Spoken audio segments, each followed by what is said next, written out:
তিতাবৰ বিধানসভা সমষ্টিত আমাৰ 4টা জিলা পৰিষদ আছে আৰু আঞ্চলিক পঞ্চায়ত আমাৰ 26। আমি অসম গণ পৰিষদ আৰু ভাৰতীয় জনতা পাৰ্টি আমি একেলগে ইলেকশ্যন খেলিছোঁ। 4টা জিলা পৰিষদৰ আমাৰ মনোনয়ন পত্ৰ দাখিল হৈ গ'ল। 26টা আমাৰ আঞ্চলিক পঞ্চায়তৰ তাৰে অসম গণ পৰিষদে 2টাত খেলিছে আৰু 24টাত আমি ভাৰতীয় জনতা পাৰ্টি মনোনয়ন পত্ৰ দিয়া হৈ গৈছে। আৰু ৱাৰ্ড মেম্বাৰবিলাকতো চব নিৰ্দলীয় হৈছে, সকলো ৱাৰ্ড মেম্বাৰে ইতিমধ্যে মনোনয়ন পত্ৰ দিছে। আৰু আমি বিশ্বাসী যে আমি 4টা জিলা পৰিষদ আৰু অসম গণ পৰিষদ আৰু ভাৰতীয় জনতা পাৰ্টিয়ে যে আঞ্চলিক সদস্য পদৰ বাবে প্ৰাৰ্থিত্ব দিছোঁ, সকলোখিনিতে আমি জয়ী হৈ আহিম। নমস্কাৰ, মোৰ নাম শ্ৰীমতী প্ৰিয়ংকা ফুকন। তিতাবৰ সমষ্টিৰ বৰহোলাৰ জিলা পৰিষদৰ ফালৰ পৰা মই প্ৰতিদ্বন্দ্বিতা আগবঢ়াইছোঁ ভাৰতীয় জনতা পাৰ্টিৰ ফালৰ পৰা। আৰু আজি সঁচাকৈ ভাল লাগিছে, যথেষ্ট সমৰ্থক আমাৰ ওলাই আহিছে, গতিকে খুব ভাল লাগিছে। আৰু আগন্তুক যি 2 মে দিনাখন প্ৰতিদ্বন্দ্বিতা কৰিম আৰু ৰাইজে যাতে মোক আশীৰ্বাদ কৰে আৰু ৰাইজৰ মাজত কাম কৰি যাম বুলি আগবাঢ়িছোঁ। গতিকে ৰাইজে মোক মৰম কৰি পিনি আগবঢ়াই নিয়া যাতে, ইয়াৰ বাবে মই সকলোকে অনুৰোধ জনাইছোঁ আৰু আশীৰ্বাদ বিচাৰিছোঁ, মৰম চেনেহ সকলো বিচাৰিছোঁ। গতিকে তিতাবৰবাসী ৰাইজ, বৰহোলাবাসী ৰাইজকে প্ৰমুখ কৰি সকলোৱে যাতে মোক আগবঢ়াই নিয়ে, তাৰ বাবে মই বিনম্ৰভাৱে অনুৰোধ জনাইছোঁ। মোৰ লক্ষ্য হৈছে যাতে বৰহোলাৰ সমষ্টিৰ পৰা যিহেতুকে মই জিলা পৰিষদৰ প্ৰতিদ্বন্দ্বিতা আগবঢ়াইছোঁ, যিবিলাক সমস্যা আছে আমাৰ গাঁৱৰবিলাকৰ চুকে কোণৰ সমস্যাবিলাক বা আমাৰ দৰিদ্ৰ সীমাৰেখাৰ তলৰ যিসকল লোক, তেখেতসকলৰ লগত মই মিলি পিনি তেওঁলোকক মোৰ আগবঢ়াই নিয়াৰ উদ্দেশ্য আছে।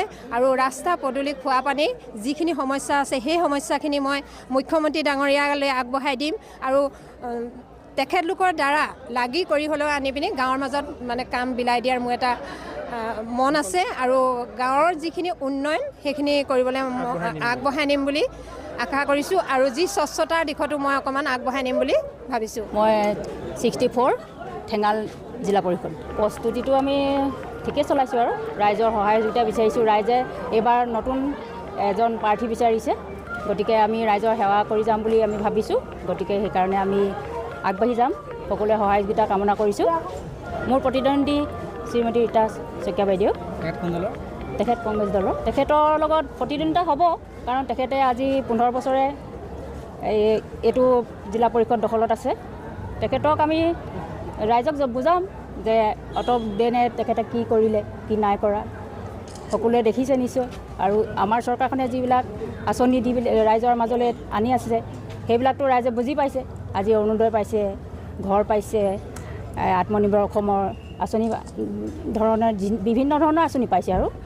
আৰু ল'ৰা ছোৱালীৰ সা সুবিধাখিনি স্কুলৰ পৰাই হওক বা নতুন প্ৰজন্মৰ যিখিনি সুবিধা দি আছে তেওঁলোকে, সেইখিনিৰ ওপৰত নিৰ্ভৰ কৰি ৰাইজে বুজি উঠক কাক কেনেদৰে চৰকাৰৰ লগত থাকিলে কি হ'ব। মই শ্ৰী সন্তোষ সিং,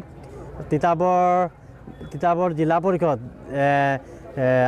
37/7 নম্বৰ জিলা পৰিষদত ভাৰতীয় জনতা পাৰ্টিৰ মনোনীত প্ৰাৰ্থী। মই ৰাইজৰ আহ্বান জনাইছোঁ যে ভাৰতীয় জনতা পাৰ্টি দলে জনসাধাৰণৰ প্ৰতি যি কাম কৰিছে, যে ভাৰতীয় জনতা পাৰ্টিয়ে যেনেকৈ দুখীয়াসকলৰ কাৰণে কাম কৰিছে, চাহ বাগিচাৰ খাটি থকা শ্ৰমিকসকলৰ কাম কৰিছে, আমি ভাবিছোঁ যে ভাৰতীয় জনতা পাৰ্টিক এইবাৰ পঞ্চায়তত ভোট দি আমাৰ দলীয় যিসকল সমৰ্থিত প্ৰাৰ্থী আছে, ৱাৰ্ড সদস্যক পৰি জিলা পৰিষদলৈকে ভোট দি তেখেতলোকে জয়যুক্ত কৰিবলৈ আশা ৰাখিছোঁ। আৰু ভাৰতীয় জনতা পাৰ্টিৰ যি চৰকাৰখনক, এই চৰকাৰখনক আগতকৈ আকৌ শক্তিশালী কৰিবৰ কাৰণে আমি অনুৰোধ জনাইছোঁ ৰাইজক। আমি দেখিছোঁ যে আমি যিসকল দুখীয়া ৰাইজসকল আছে, সেইসকলক আমি এই ভাৰতীয় জনতা পাৰ্টি মই যি প্ৰাৰ্থীটো দিছে, মই জয়যুক্ত হ'লে বা মই জয়যুক্ত হোৱাৰ মই তেখেতলোকৰ লগত জনসাধাৰণে কাম কৰিম। আৰু যিসকল জনসাধাৰণে বিচাৰে তেনেধৰণে মোক এজন ৰাইজৰ প্ৰতিনিধি পাওঁ বুলি আশা কৰিছোঁ। আমাৰ জিলা পৰিষদত ভোটাৰ সংখ্যা আছে প্ৰায় 43,000 মান আছে। তাৰে আমি আশা কৰিছোঁ যে আমি এবাৰ ভাৰতীয় জনতা পাৰ্টিক সকলোতে 7টা মোৰ পঞ্চায়ত আছে জিলা পৰিষদত, 7টা পঞ্চায়ততে আমি যথেষ্ট সঁহাৰি পাম বুলি আশা কৰিছোঁ।